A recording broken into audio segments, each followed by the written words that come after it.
গ্রেফতারি পরোয়ানা জারি হওয়ার পর আদালতে আত্মসমর্পণ করে জামিন পেয়েছে ঢালিউড চিত্রনায়িকা পরীমনি। আদালতে জামিনের রায় শুনে কেঁদেই ফেলেন এই নায়িকা। এদিকে বিগত কয়েকদিন ধরে পরীমনির পাশে নতুন করে এক তরুণকে দেখা যাচ্ছে। পরীমনির ফেসবুক পেজে এই তরুণকে নিয়ে একটি ভিডিও প্রকাশ পেয়েছে। তাতে পরীমনি লিখেছেন, পৃথিবীকে জানতে দিও তুমি এই পৃথিবীর আলো। গত সোমবার পরীমনির সঙ্গে আদালতেও দেখা গিয়েছে এই তরুণকে। এবার জানা গেল আদালতে পরীমনির জামিনদারও হয়েছেন তিনি। কেউ না বুঝলেও আমরা আপনার প্রয়োজন বুঝি, আর তাই তো অত্যাধুনিক ফিচার সম্বলিত বিভিন্ন সাইজ আর কালারের 250-টিরও বেশি ডিজাইন অপশন নিয়ে ওয়ালটন স্মার্ট ফ্রিজ বোঝে আপনার প্রয়োজন।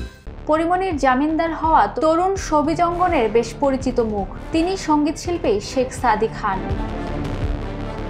জামিনদার হওয়া প্রসঙ্গে সংবাদ মাধ্যমকে শেখ সাদী জানিয়েছেন, পরীমনি আমার সহকর্মী। তার গ্রেফতারি পরোয়ানা জারির খবর শুনে বেশ দুশ্চিন্তায় পড়ে যাই। তখন পরীমনির সঙ্গে আমার কথা হয়। তিনি আমাকে জানিয়েছেন আদালতে আত্মসমর্পণ করবেন। জামিন হওয়ার পর তার আইনজীবী একজন জামিনদার হন। আমিও আরেকজন জামিনদার হয়েছি। একই অঙ্গনে দীর্ঘদিন কাজ করার কারণে পরীমনির সঙ্গে বেশ আগেই পরিচয় হয়েছিল। তখন থেকে পেশাগত বিষয় নিয়ে তার সঙ্গে নিয়মিত কথাবার্তা হয়। শেখ সাদীর জামিনদার হওয়া প্রসঙ্গে চিত্রনায়িকা পরীমনিও জানিয়েছেন, হঠাৎ করে আমি ভীষণ অসুস্থ হয়ে পড়েছিলাম, সে কারণে আদালতে যেতে পারিনি। যখন শুনলাম আমার বিরুদ্ধে গ্রেফতারি পরোয়ানা জারি হয়েছে, খবরটি যখন গণমাধ্যমে প্রকাশ পেয়েছে, তখন আমার শুভাকাঙ্ক্ষী ও শুভানুধ্যায়ীরা আমার সঙ্গে যোগাযোগ করেন।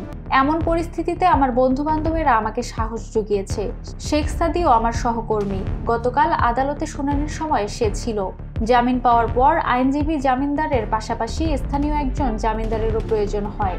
সে কারণেই মূলত শেখ সাদী তখন জামিননামায় স্বাক্ষর করে।